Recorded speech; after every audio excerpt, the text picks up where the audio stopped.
Her phone buzzes. Walk away before you ruin that boy's job. A blazered hand yanks Andre toward the shadows as a student's camera rises. Sabrina steps into the headlights, body cam on. Let's see the truth. Before we dive in, make sure to hit subscribe, tap like, and share this video. The more voices we reach, the louder these stories become. And drop your city in the comments. Let's see where love finds us. The letter said academic probation, but the part that bruised Sabrina Langford was the phrase, "No further exceptions."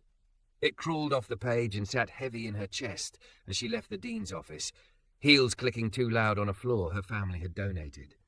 Outside, night held the campus in that hush that makes every sound feel like a confession.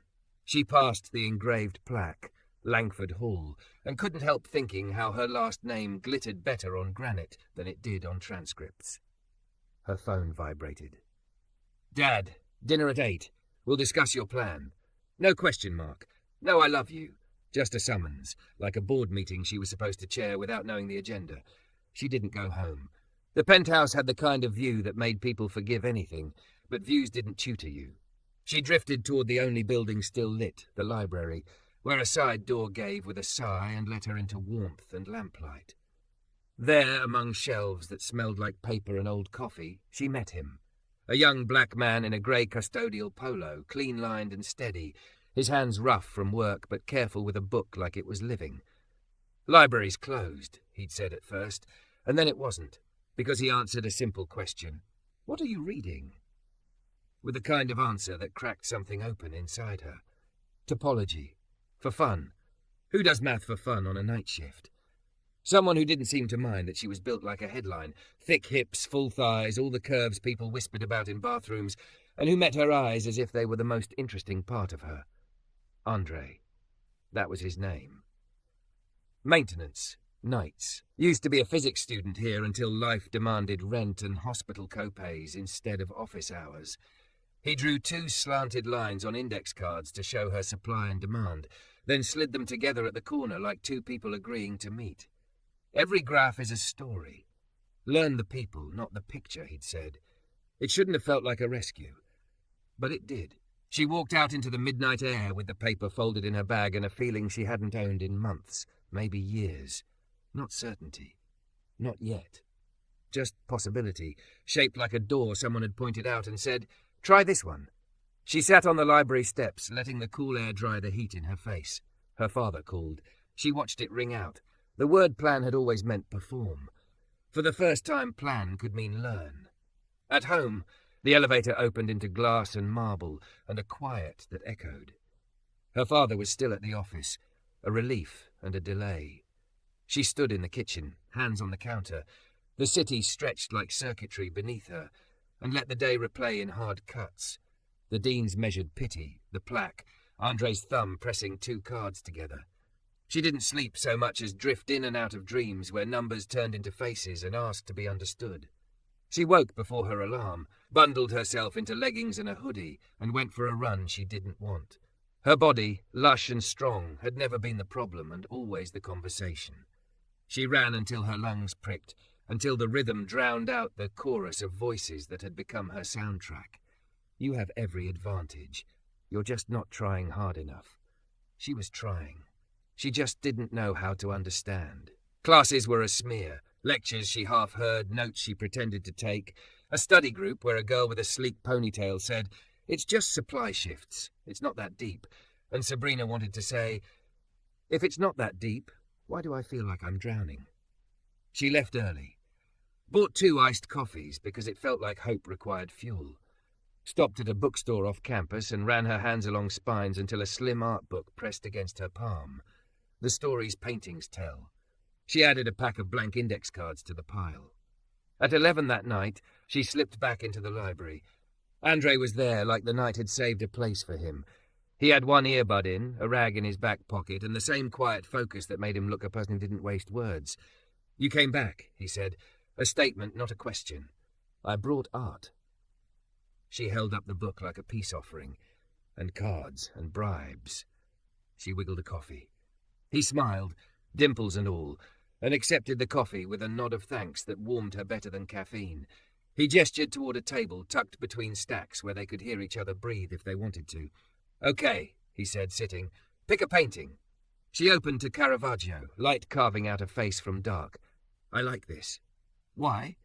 "Because it looks like truth caught in the act." She laughed at her own words and flushed. "Sorry, that sounded pretentious." "Or accurate," he said. "Truth does have a look sometimes, so does want, so does fear. Economics turns those looks into lines. What you called not that deep earlier is just someone's decision-making laid flat." She blinked. "You were not in my study group, and yet." Andre tore an index card in half. "Let's make a market," he said. "You're running a coffee stand on the quad. You have 10 cups because the machine breaks if you ask for more. That's your limit." He wrote 10 on one half. "Students are passing by. Some want coffee more than others. Some are broke. Their willingness to pay is a story." He lined up the halves, then nudged them. "If you charge too high, people pass. Too low, you run out and lose money. You're not memorizing a rule. You're listening for balance points." Something slow and astonishing unfurled in her chest. She'd seen that idea on a slide. She had never felt it in her hands. Andre watched her carefully. Not the way a teacher waits to correct, but the way a mechanic listens for a rattle after a fix. "Okay," she said. "But what about when something changes? Like it rains or my coffee suddenly tastes like sadness." "Then the story changes," he said. "If it rains, fewer people walk by, less want. If a fancy cafe opens with velvet chairs and latte art, your competition isn't a formula. It's a choice your buyers can make. Lines move because people do." She laughed, bright and involuntary. "Why didn't anyone say it like that? Because someone taught them to perform competence instead of practice understanding." He shrugged, a movement that somehow held grace. "You don't need more tips. You need to ask better whys." He started to clean a nearby window, talking as he worked. "How do you usually study?" "Read until the words slosh, flashcards until my eyes cross, cry a little, repeat." "Try this instead," he said. "Take one concept a night. Explain it 3 different ways, to a 5-year-old, to your father, to a friend who hates the class. If you can't translate, you don't own it yet." She wrote it down. The act felt like claiming a piece of land in a mind she'd been renting from other people's explanations. They stayed until 1 in the morning. He never touched her, never needed to, but there were moments she felt steadied all the same. When she packed up, she didn't want to go. "My dad wants a plan by Friday," she said, nervous laughter skittering along the edges of her words. "If I tell him my plan is learn like a human, he'll schedule an emergency donor lunch." Andre tilted his head. "Tell him your plan is measurable. 1 concept a night, office hours twice a week, study group you actually contribute to, and a practice exam 2 days early. He likes numbers. Give him numbers. You don't even know him." He gave her a look that said he knew power when he saw it and wasn't impressed by its suits. "I know people who carry expectation like a boulder. You walk like your shoulders remember weight." Her throat tightened. "I hate that you're right." He smiled again, smaller. "Hate me for something else." She wanted to ask for more. More time, more explanations, more of this strange, clean air his presence made in her skull. Instead, she said, "Tomorrow, same time." "I'll be here," he said. "Bring a market failure you can't stop thinking about." She left the library lighter by something no scale could show. On the steps, she pulled out her phone and drafted a message to her dad. "Plan by Friday. We'll send milestones." She hovered over send. Selected. Hit it. The world didn't change on impact. She did. The elevator in her building chimed like a polite throat clear. As she stepped out, the foyer lights bloomed on, and so did the lamp in the living room. Her father sat in a grey suit that looked like it had never met a wrinkle, tie loosened precisely 1 inch, a folder on the table with her name printed across the tab. "Long night on campus," he said, as if he hadn't been counting minutes. "Studying," she said, not lying for once. "With whom?" His eyes tracked the art book, the index cards, the 2 coffees, one half empty. "Names matter in this town, Sabrina." She thought of 2 slanted lines finding each other. Of a market that was just a conversation told in math. Of a man who fixed things for a living and read like it was breathing. She set the art book on the marble, met her father's gaze and chose. "With someone who knows how to teach me to think," she said. He opened the folder and slid a photo across the table. Dim library light. A grey polo. A familiar profile. Campus security stills. Then perhaps, he said, voice flat as a ledger, we should discuss why the janitor in this picture is the person you think should do that. Sabrina didn't look at the photo. She watched her father instead, the way his fingers rested on the print as if it were a contract he was about to countersign. Why do you have this? She asked. Campus security sends me incident logs involving buildings with our name on them, he said. Apparently the incident last night was a side door wedged open after hours and my daughter in a closed library with staff. He was working, she said. I was studying. William Langford's mouth thinned. Optics are not a debate, Sabrina. You cannot afford another distraction, certainly not one that invites gossip. He's not a distraction. She surprised herself with how steady her voice sounded. He's the only reason any of this makes sense. Her father's gaze sharpened. You think a janitor is your solution? I think a person who knows how to explain things is my solution, she said. She finally glanced at the still, Andre's profile caught in a pool of lamplight, and felt a protective heat rise so fast it scared her. You pay schools to pretend they teach. He actually does. Enough. He slid the photo back into the folder as if bored with it. Here is what will happen. You will send me your improvement plan by Friday.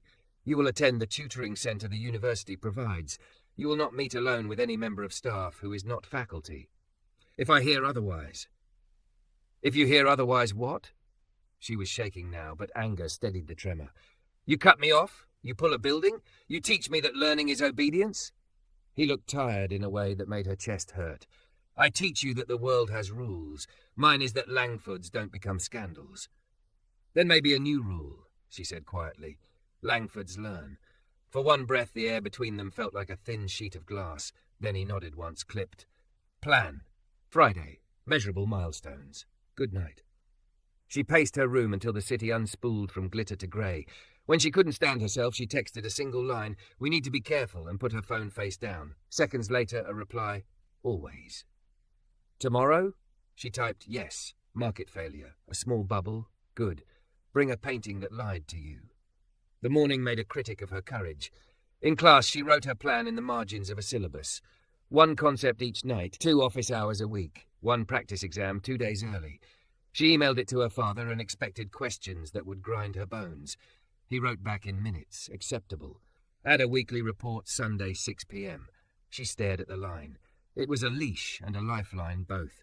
She went to office hours, spoke instead of nodding, felt her throat burn from using a muscle she'd left idle, her curiosity. That night she brought Andre a page from her art book, a portrait later proven to be a forgery. Information asymmetry, he said, delighted. One party knows more than the other. The buyer thinks they're getting this, but the seller knows it's that. Markets fail not because math breaks, but because people hide. So the graph lies because people do, she said. It doesn't lie, he countered. It tells a story with missing pages. Your job is to ask which pages are torn out. He showed her how lemons explained used car lots and why warranties exist. How pollution is a cost the market doesn't pay unless you make it. How monopolies act like painters who buy all the blue pigment and then charge sky rent for sky. When she got something, he didn't clap. He watched it land and then asked for a translation. To a kid, to her father, to the friend who hates this class. The act of translating pulled thought through muscle. It ached good. At 1:30, he wiped his hands on a rag and said, "Boundaries." Her stomach dropped. Because of the camera still? Because of the job I like and need, he said. Campus knows your name. They notice where you are. If we're going to keep doing this, it has to be above board. How do you tutor above board at 1 a.m? We don't call it tutoring, he said. You come in during posted hours. You sit at a front table. I work this floor. We talk where anyone can see. If a student joins, we don't shoo them away. She nodded. No secrets. He held her gaze. And no paying me. No favours. No, my father could. I'm not asking him, she said too fast. She didn't add that the idea had already tempted her twice. You asked me to bring Y. I'm bringing Y. Something in his face eased. Good. The next night, someone did join. An exhausted sophomore who sat with a defeated thud and asked how elasticity could be a thing when people were not rubber bands. Andre handed Sabrina the question with a glance. Translate. She tried. Elasticity is the part of want that can shrug, she told the girl. If coffee prices jump and you still buy because finals, that's inelastic. You can't shrug, you need it. If your favourite cereal goes up and you switch to the store brand, that's elastic. Your want can bend. The girl stared, then wrote furiously. When she left, she looked taller. See, Andre said, you're contagious. Contagious turned risky fast.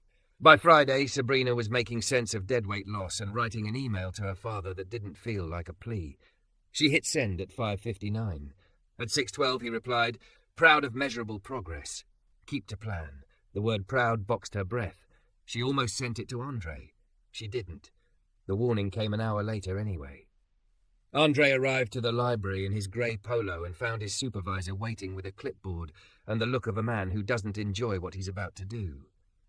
Cole, the supervisor said, you've been flagged for an HR review.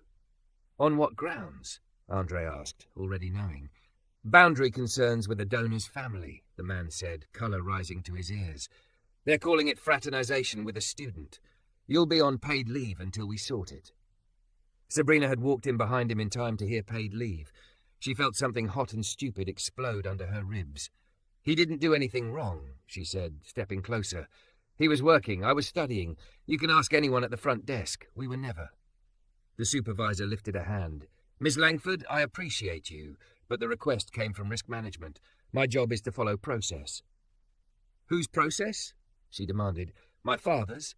The man winced. That told her enough. Andre, who had been silent because the ground can't shake and speak at the same time, touched her elbow. It was barely contact and more command than comfort. Sabrina? She swallowed whatever was about to combust. I'll call my father. Don't, Andre said. His voice was gentle and it cut. Every step you take to fix this with power writes a story about me I can't rewrite. She hated that he was right. She hated even more that he was kind while being right. Then what do I do? Let me handle my job, he said. You handle yours. The supervisor looked relieved to have an exit. HR will be in touch, Cole. They sat, because there was nothing else to do, in the quiet between stacks that had already learned their breath. This is my fault, Sabrina said. This is a system, Andre said. It does what it's built to do. We'll decide if we're going to let it. Her hands were fists around the art book. Tell me how to study tonight, she said hoarsely, or I'm going to go upstairs and set fire to the plaque with my name on it. He almost laughed. It sounded like the first crack of a frozen river. Externalities, he said. When a fire hurts people, you didn't charge for the smoke. She managed a watery smile. Translate to my father. Actions carry costs you don't pay because other people do, he said. Mature people count all the costs. She wrote it down with shaking hands. They worked for an hour like the air wasn't thin. He didn't touch her. She didn't touch the phone. When she finally stood to go, she reached for her bag and found a folded paper under it, HR letterhead. Effective immediately, Andre Cole is placed on administrative leave pending review. Her throat closed. How long? Depends, he said, on who decides what story this tells. She lifted her chin because if she didn't, everything would spill out. Then I'll tell one too. Sabrina. Not to my father, she said, almost smiling. To the dean, to the tutoring centre, to anyone who'll listen when I say your explanations are the reason I'm passing. She held up her notebook like evidence. They can suspend a person. They can't suspend the truth. He exhaled a sound like surrender and respect braided together. Practice exam, he said, as if the world was still simple. 2 days early. Don't let me get blamed for your grade. She nodded, tucked the HR letter into her bag next to the probation one, and walked out before she could change her mind. The library door sighed behind her. Her father was waiting by the lobby elevator, tie straight tonight, folder in hand. Good, he said when he saw her. We need to discuss an email I received from Risk. The elevator chimed open, and behind them the library alarm began to wail. The alarm split the lobby into shards of noise, a strobe of red sweeping glass and marble, until everything looked like a warning. Sabrina flinched, then steadied. Her father didn't. William Langford stood very still, like people who've learned that if they don't move, the world will come to them. Security poured through the revolving doors. Everyone outside, one of them barked, hand already on the crash bar to the street. Her father's gaze flicked to Sabrina's tote, to the edge of an HR letter peeking out like a wound that hadn't scabbed yet. Now, the guard repeated. They spilled onto the steps with the rest of the stragglers. Cold air slapped sweat into attention. The library's lamps blinked through the glass like eyes squeezing shut.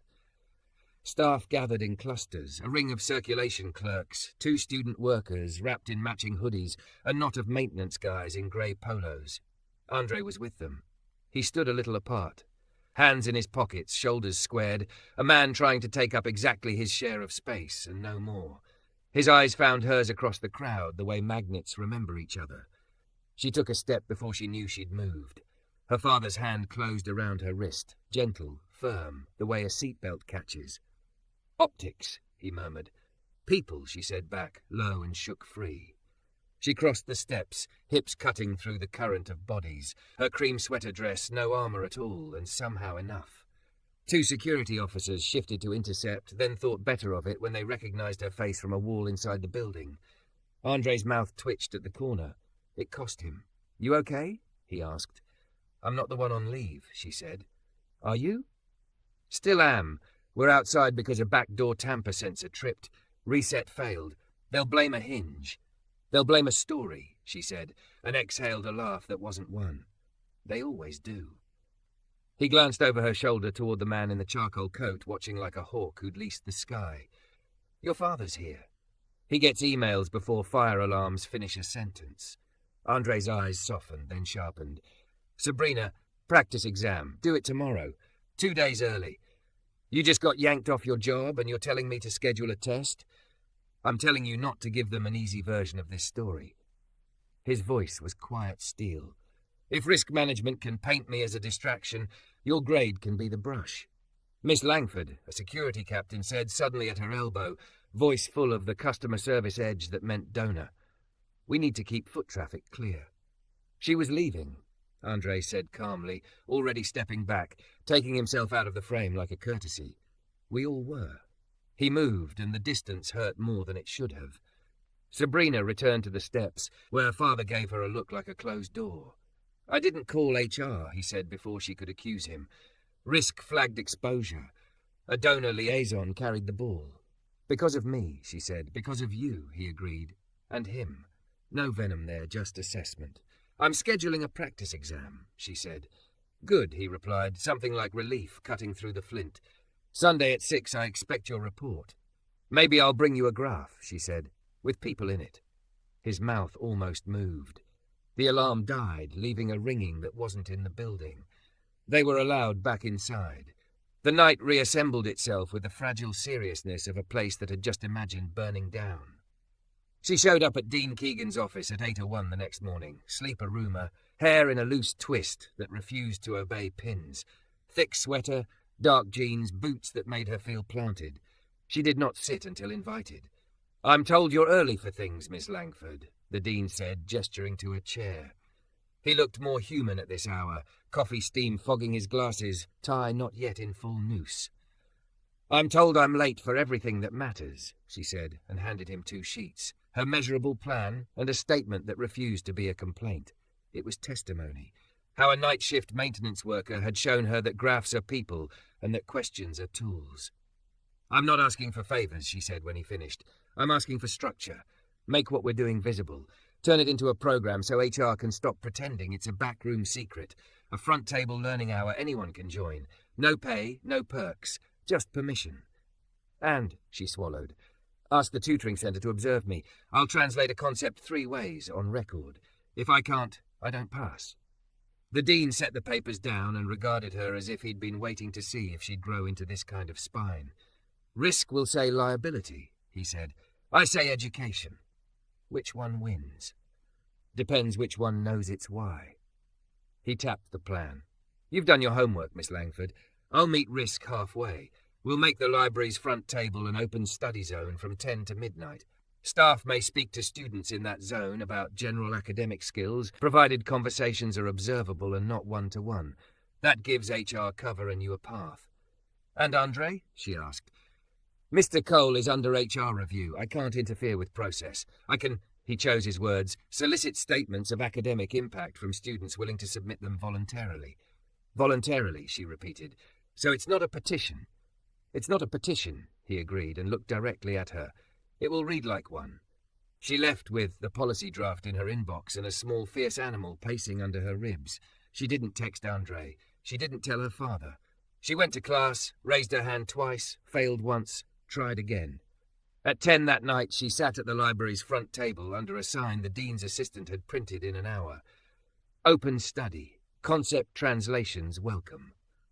The first student to sit was the exhausted sophomore from Elasticity. I told my roommate, she said. She thinks you're a math witch. Tell her I'm a translator, Sabrina said and slid over an index card. What doesn't make sense today? By 10:20 there were 5 students. By 10:45 there were 9. A small constellation leaning in while Sabrina said, imagine a painting you love gets smudged with smoke. That's a negative externality. The cost isn't priced into the ticket. She watched understanding travel from face to face like a ripple you can't see until it hits the shore.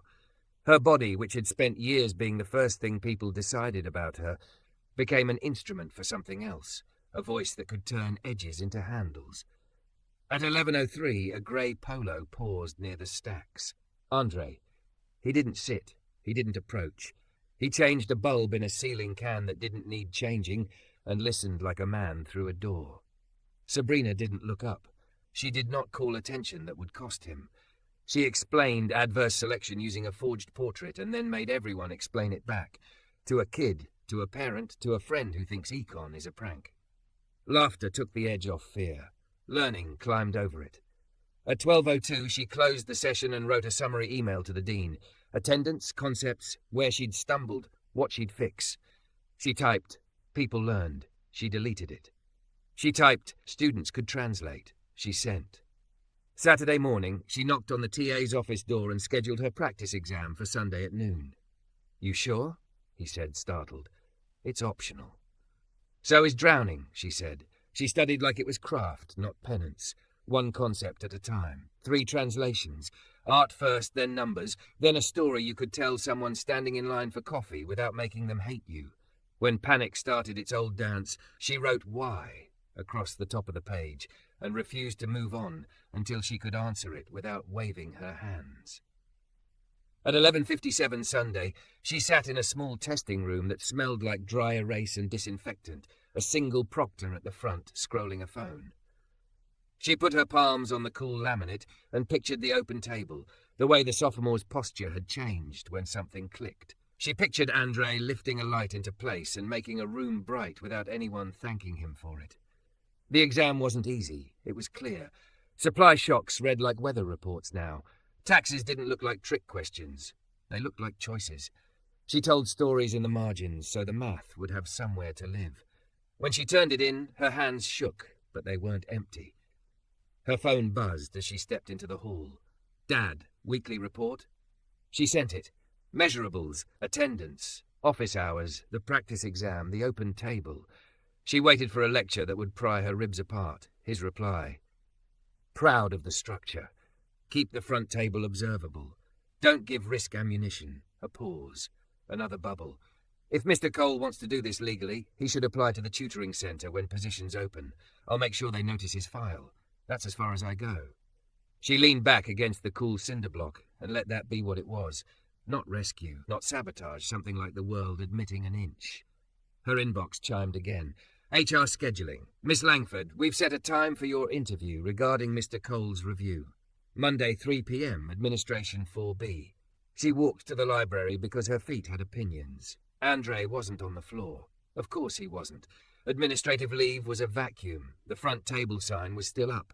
2 students she didn't know were pointing at a diagram and arguing in the friendly way that means learning is happening. She almost cried.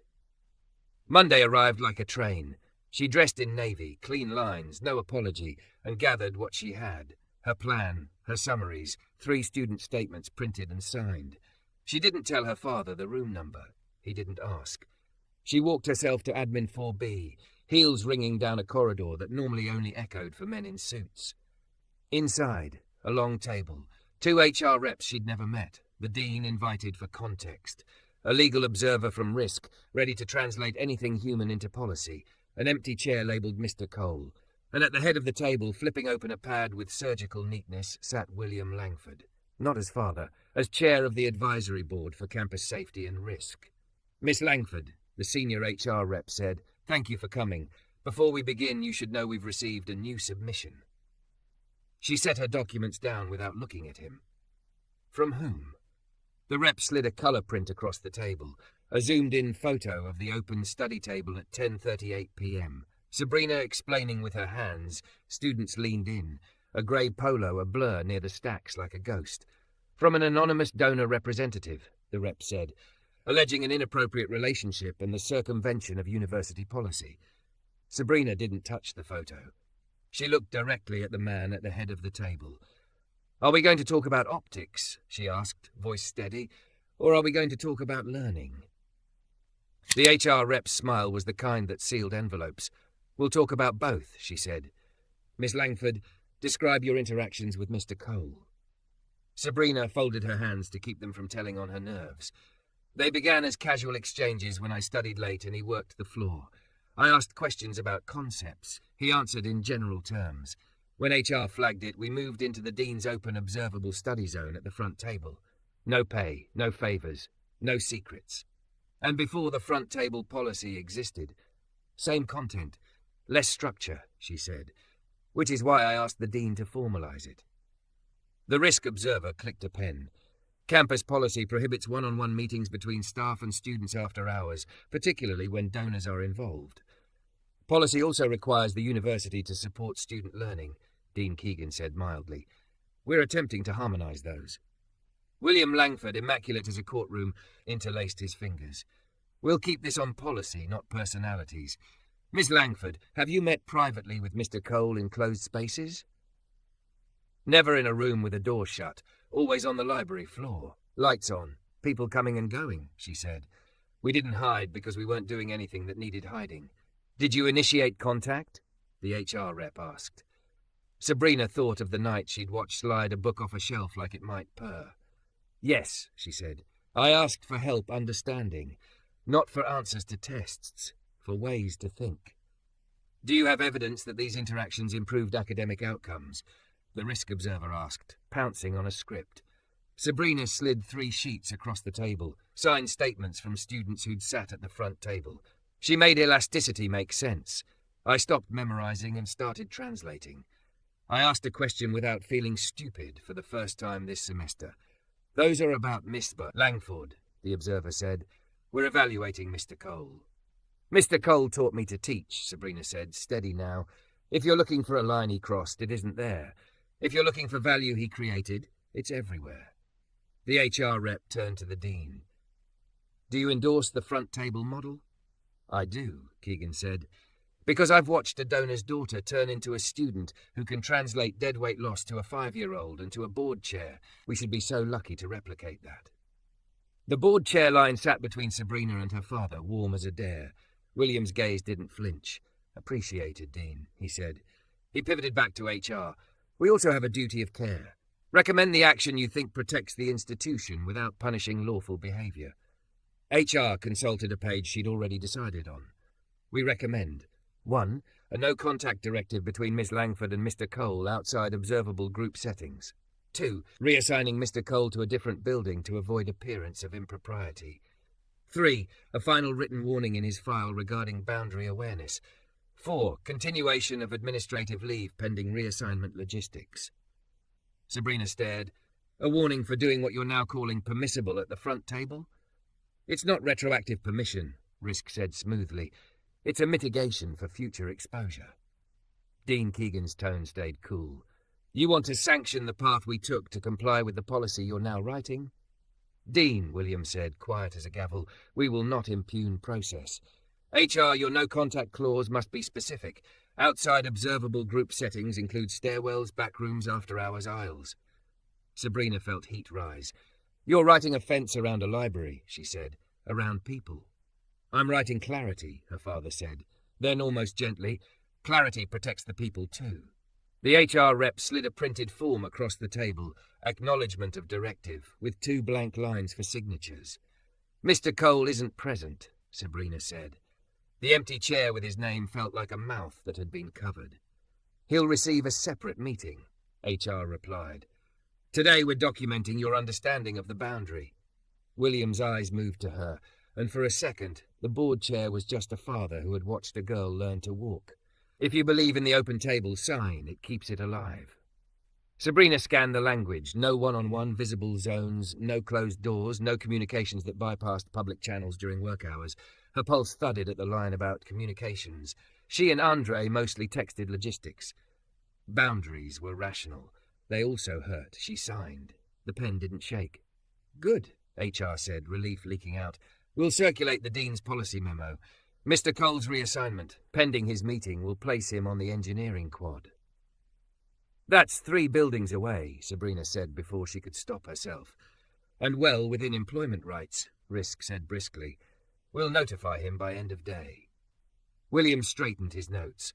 I'm recusing from any final personnel decision regarding Mr. Cole, he said. Conflict of interest is obvious, but I want the record to show that I'm endorsing the front table pilot as board chair. We repeat, observable, open, no one-on-one. Noted, HR said. Meeting adjourned. Chairs scraped, paper shuffled. Sabrina kept her face arranged until the door latched and then let her shoulders sag. The Dean touched her sleeve, a small human tether. You did well, he said. That table is yours at 10. My no contact begins now, she said, half laughing, half breaking. It feels like losing something I only just learned to name.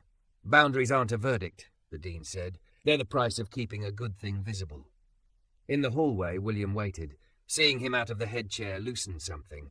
He looked human and hard both. You didn't file the anonymous report? She asked. No, he said. One of the donor liaisons did, probably trying to anticipate my reaction. I prefer evidence to whispers. He paused. You presented evidence. HR still punished him. HR contained risk, he corrected. Punishment would be termination. I argued for structure. He hesitated. I can't decide for them. I can make it easier for them to decide correctly. For a minute in there, she said, I hated you. For a minute in there, he said, I hated me too. His mouth twitched. And then you translated a concept with a better spine than my policy memo, and I remembered who raised you. You didn't raise me to need anyone, she said. I raised you to stand, he countered. Standing sometimes means letting people see you need. She blinked fast. He'll be reassigned. For now, he said, build something at that front table that makes reassignment look foolish. Will you help? As board chair? I already did. He leaned in farther for one unguarded second. As your father? I'm proud. He cleared his throat, armor relatching. Send your weekly report at 6. He left her with that unhelpful lump in her throat that said love makes rules and breaks them. Her phone buzzed as she stepped into the quad. Practice exam graded. 91%. Nice work, Langford. That essay on market failures? Fresh. She laughed out loud, hands on her head, the sky bright as if it approved. She typed a message she wasn't sure the directive allowed, scored 91. You taught me to translate. Her thumb hovered. She deleted the name at the top, replaced it with the Dean's email, and wrote it there instead. It was pettier than brave. It was also safe. At 9:57 that night, the front table looked like a small ship in a wide sea. The open study sign cast its own kind of gravity. Students she'd never met arrived in ones and twos, drawn by rumour. Sabrina breathed once, twice, and began. Okay, she said. Today we're painting with incentives. Why do taxes change behaviour? Same reason shadows change how a painting feels. More darkness in one corner, and people drift to the light. A smirk from the back. You're the donor girl, a boy said. Here to make econ sexy? She didn't flinch. No, I'm here to make it honest. Sexy is an externality. Laughter. The edge dulled. They leaned in. She was mid-explanation of congestion pricing when she felt it. Eyes on her. Familiar. Careful. Andre, in a fresh grey polo that wasn't this building's uniform, stood just inside the doors, hands in his pockets, staying a full 12 feet from the table, like the directive itself had drawn a chalk line around him. He didn't wave. She didn't either. Their eyes said everything that policy refused to print. Students asked, answered, translated. A girl who'd failed the last quiz explained a subsidy to the kid who'd called Sabrina donor girl, and he actually nodded like his brain had discovered a new angle. At 11:58, Sabrina closed her notebook, sent the summary to the dean, and allowed herself one more look toward the doorway. Empty. Her phone buzzed. Unknown number. Miss Langford, this is HR. Please be informed that after today's interview with Mr. Cole, our preliminary recommendation is reassignment with final warning. However, a separate submission has prompted further review. Until resolved, Mr. Cole's leave continues. She read it twice. Separate submission. She texted the dean. Update from HR. Ambiguous. The typing bubble appeared, vanished, reappeared. Dean. I'll ask for details in the morning. Another buzz. This time a screenshot from a class group chat she never joined. A meme, a still of the open study table with a caption, Janitor's Pet Project. Comments stacked like a pile-on. Of course, she gets a special table. If I flirted with facilities, maybe I'd pass too. A smaller thread beneath. Shut up. She helped me actually learn. Same. Sabrina's stomach dropped, then steadied. She typed 3 words she'd been practicing since this began. Tell your story. She hit send into the smaller thread and closed the app before the replies could bruise. She stepped into the night, the library sighing behind her. Across the quad, an engine started, the maintenance van, low and discreet. For an instant, its taillights threw red across her path like another alarm. Then they were gone. Her phone vibrated one more time. Blocked ID. You're making mistakes, Miss Langford. Walk away before you ruin that boy's job and your own future. No signature, no courage, just threat.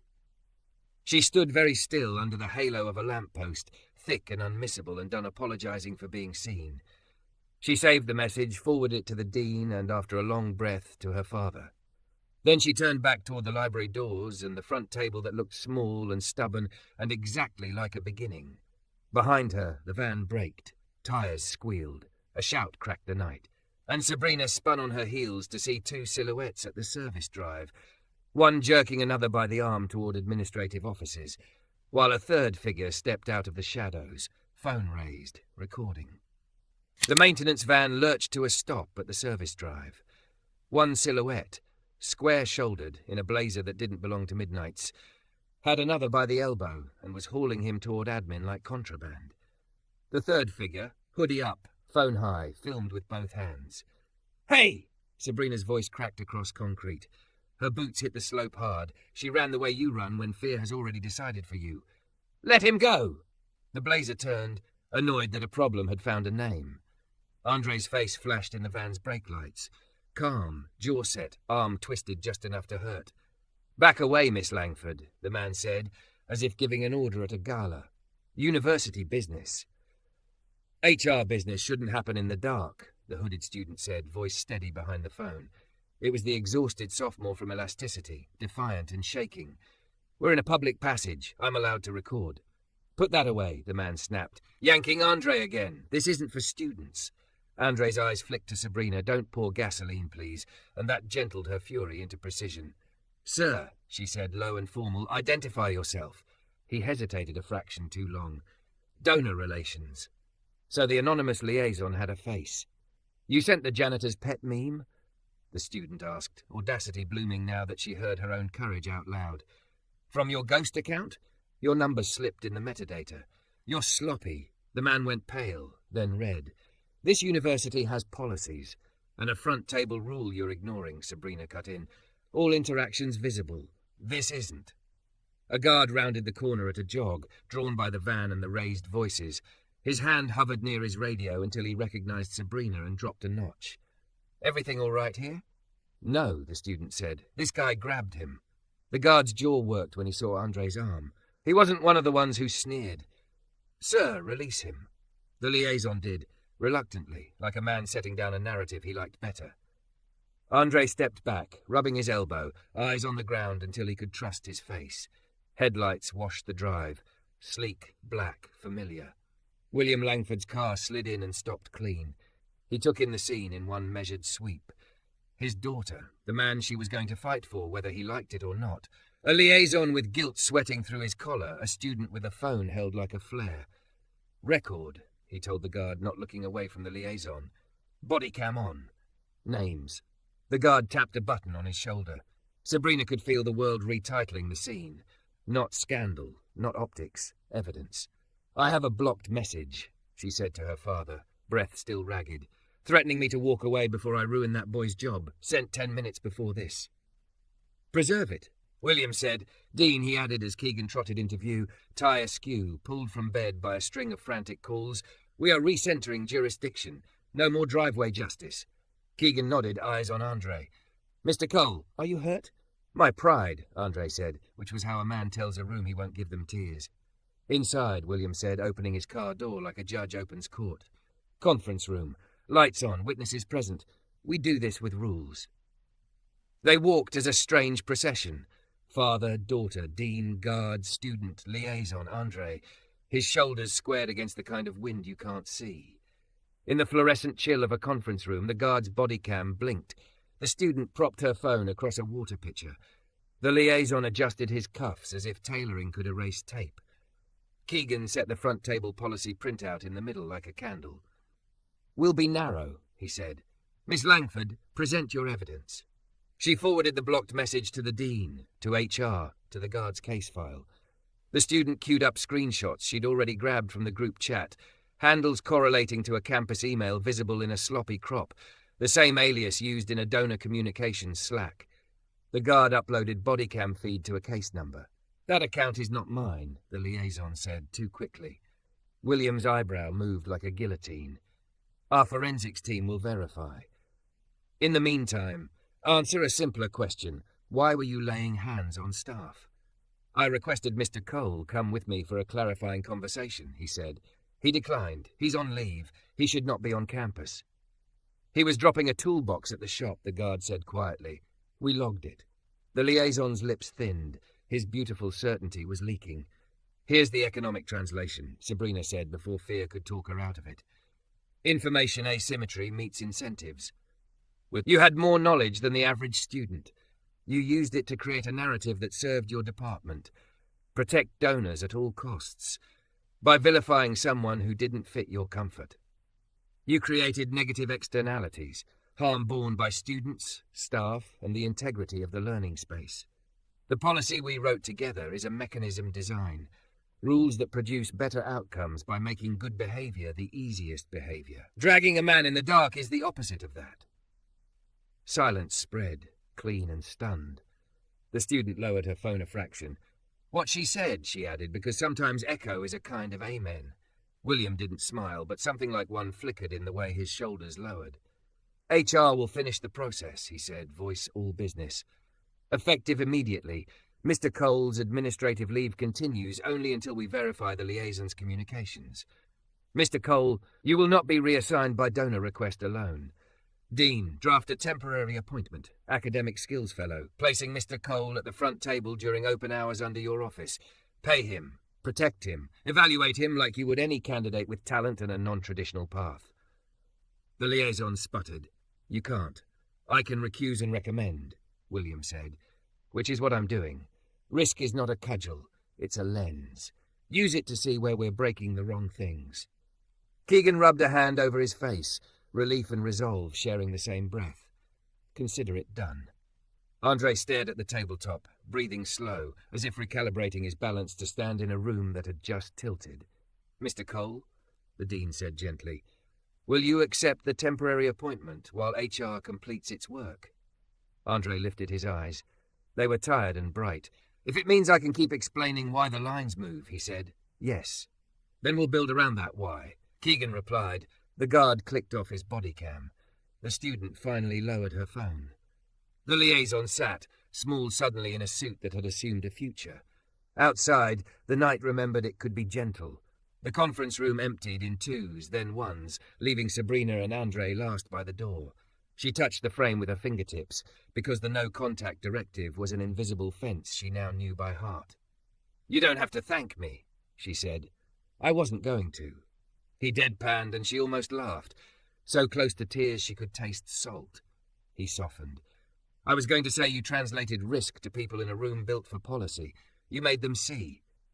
You kept me from making it worse, she said, when I wanted to burn a plaque. You still can, he said, just metaphorically. Taxes as a shadow, she said, because humour had become their way to lay down heavy things. Adjust incentives. We just did, he said. Dean gets a programme. Students get a place, HR gets a boundary, I get a chance. And I, she said, get to learn.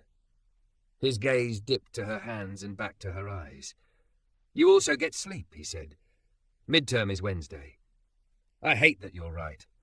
Hate me for something else, he said, grinning, and there they were, two people at the exact intersection of want and can, trying to price a future that didn't overcharge either of them. In the week that followed, the front table became a landmark. 40 minutes after the new hours were posted, it was ringed with students, first-year engineers trying to decode cost curves, a senior dancer figuring out opportunity cost with rehearsal schedules, a veteran trying to make sense of healthcare markets without losing his mind. Andre stood at the periphery like a lighthouse, throwing light without stepping into anyone's ship. Sabrina translated and mistranslated, then tried again. She learned to love the moment someone's face changed because a concept finally had handles. She learned her body could be spectacular for a reason that had nothing to do with gravity. She wrote her Sunday report and didn't flinch when she CC'd her father. HR finished what the night had started.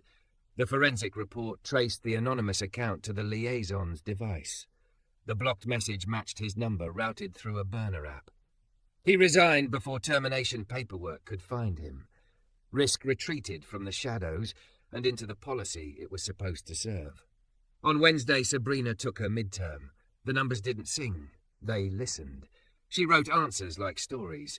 She left blank the spaces that wanted performance instead of understanding, then came back and wrote anyway, because she no longer confused silence with safety. Grades posted Friday at noon. The 94 at the top of her screen looked like a sunrise she'd run toward for miles. She didn't whoop. She closed her eyes and let the warmth spread. She forwarded the grade to her father with a single line. Translation works. His reply arrived a minute later. Proud. Dinner? We'll talk about building this table into a wing. She shook her head at the screen. Always a building. And typed back. Build people first. At 10 that night, the front table waited. Students gathered. The sign was a little crooked. Someone had taped a sketch to it. Two slanted lines touching at the corner like two people agreeing to meet. Underneath, in a hand she recognized from the maintenance shop clipboard, someone had written, Glue. Why? Andre leaned against a pillar inside the boundary, twirling an index card between his fingers like a coin. What story tonight? He asked. Mechanism design, she said. How to make the good thing the easy thing. Start with the painting. What? He said. She held up Caravaggio, light excavating a face from dark. She began, voice steady, hands drawing shapes in the air that other hands began to mirror, the table filled with ripples of understanding, spreading outward. Later, when the hour was over and the lights hummed low, she gathered the stray cards left behind, arrows and metaphors, the beginnings of new whys. Andre set a fresh stack in the middle like bread. You were right the first night, she said, and he looked up. About what? Bricks aren't what hold the building together, she said, touching the stack of cards. It's the mortar. He smiled, small and clean. It's the why. They didn't touch. They didn't need to. The room felt held anyway, by rules they'd bothered to write, by people who had decided to see, by a future that was finally pricing in everything that mattered.